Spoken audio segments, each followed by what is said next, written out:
हम लोग बड़े गौरवान्वित है। मौली दा के लिए भी एक बार जोरदार ताली हो।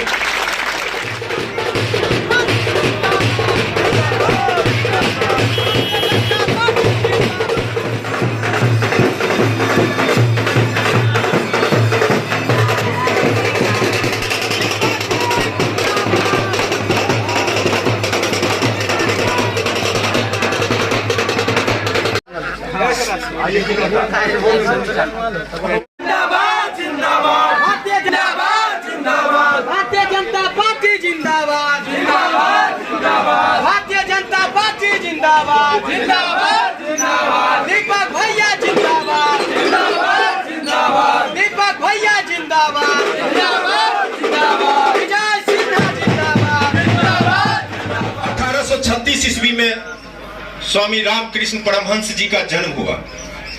उनमें बहुत ओज थी, ईश्वरीय साक्षात्कार के परंपरा के संत थे, ईश्वर से उनकी बात होती थी।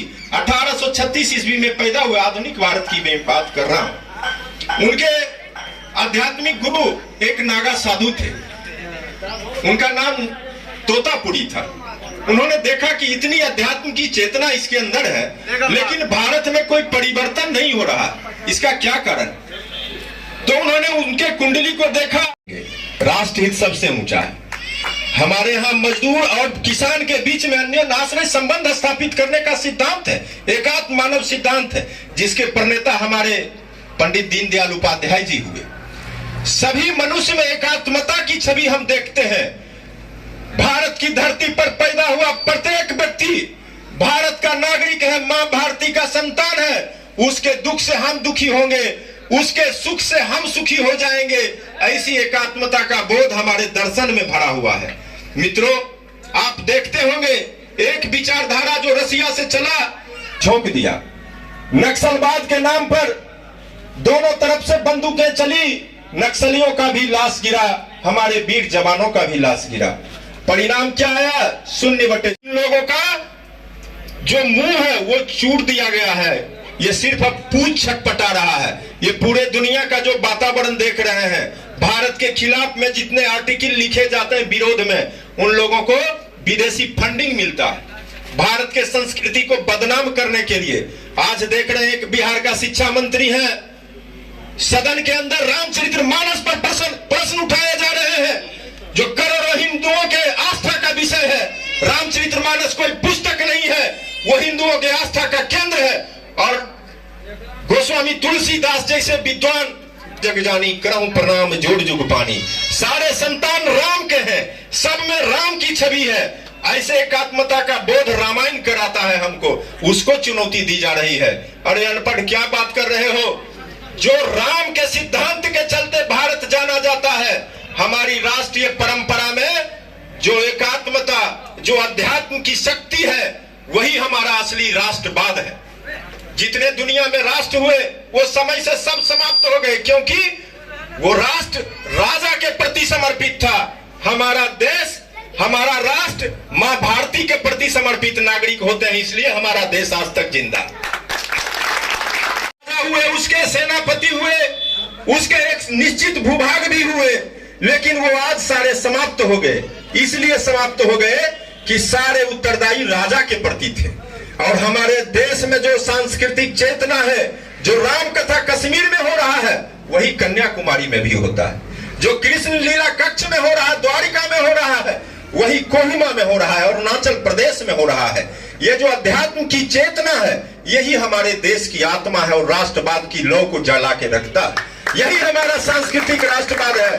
हम अध्यात्म की चेतना, ऋषि मुनियों के दर्शन के आधार पर भारत को खड़ा करने का बात भारतीय जनता पार्टी करती है। मैं किसी जाति का भेद नहीं करता हूं, किसी पंथ का विरोध नहीं करता हूं, न किसी धर्म का विरोध करता हूं। विरोध करता हूं तो धर्म निरपेक्षता का विरोध करता हूं, और उसका मैं खुल के विरोध करता रहूंगा। यदि जो वक्फ बोर्ड को अधिकार दिया गया है, तो हिंदुओं के बोर्ड को भी अधिकार देना होगा। हिंदू का देश, हिंदुओं के ऊपर ही अत्याचार सहने के लिए देश अब मानने को तैयार नहीं है। जहां मजार और मस्जिद में लोग माथा पटकते चलते थे राजनीति में, राजनीति में आप देखते होंगे गोल टोपी का एक वातावरण चलता था। देश के संसाधनों पर पहला हक मुसलमानों का है, ऐसा बात बोलते देखते होंगे। हमारे प्रधानमंत्री बोला करते थे मनमोहन सिंह, ये देश हिंदुओं का है और इस देश में अगर एक हिंदू भी जिंदा रहेगा तो ये देश हिंदुओं का रहेगा। इसको कान खोल करके सुन लो। कोई भारत का सारा दर्शन हिंदू दर्शन के आधार पर खड़ा हुआ है। इसका दर्शन कोई जीसस और पैगंबर के आधार पर इसका दर्शन खड़ा नहीं हुआ है। इसलिए राष्ट्र की चेतना हमारी अध्यात्म की चेतना के साथ चलेगी। अध्यात्म की चेतना अगर अलग हो जाएगी तो हमारा देश मृत प्राय हो जाएगा, इसका भी नामो निशान मिट जाएगा। इसलिए अध्यात्म की चेतना के आधार पर देश को आगे बढ़ाना है हमको। इसमें सारे सिद्धांत हमारे पास सुरक्षित रखे हुए हैं। आज आप देख रहे हैं कि नासा में रिसर्च हमारे ऋग्वेद के ऊपर चल रहा है, लेकिन आज गलती से कोई हमारा ऋग्वेद का वाचन करेगा यहाँ तो हमारे ही समाज में उसको उपहास उड़ाया जाएगा। इसलिए कि हमारी दृष्टिकोण फंसा दी गई है।